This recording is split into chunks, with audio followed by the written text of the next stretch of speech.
مفتی طارق مسعود special.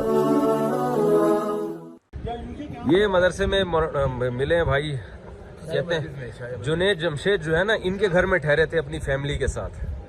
آخری رات انہوں نے ان کے گھر گزاری تھی اور اگلے دن ان کا جہاز کریش ہو گیا تھا۔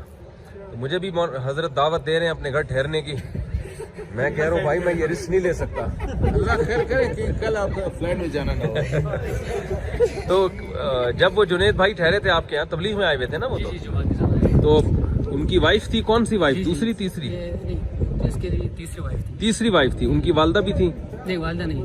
میں نے سنا ہے جہاز میں ان کی وائف اور والدہ، بچے بھی تھے؟ نہیں، بچے نہیں تھے۔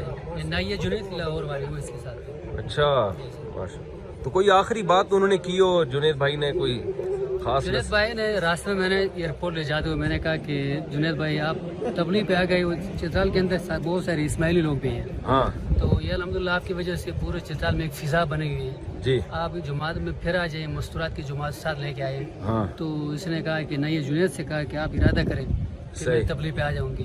ہاں۔ تو اس نے کہا کہ انشاءاللہ میں تیار ہوں۔ اچھا، اپنی اہلیہ سے کہا انہوں نے؟ اہلیہ سے کہا۔ ہاں، پھر مجھے بعد میں علیحدہ کر کے کہا کہ میں صرف چترال میں اس لیے رہا، آپ ان کو پوری زندگی ترغیب دے، یہ لوگ نہیں مانیں گے۔ صحیح۔ یہ ماحول سے، سادگی سے، ان چیزوں سے یہ متاثر ہوں گی۔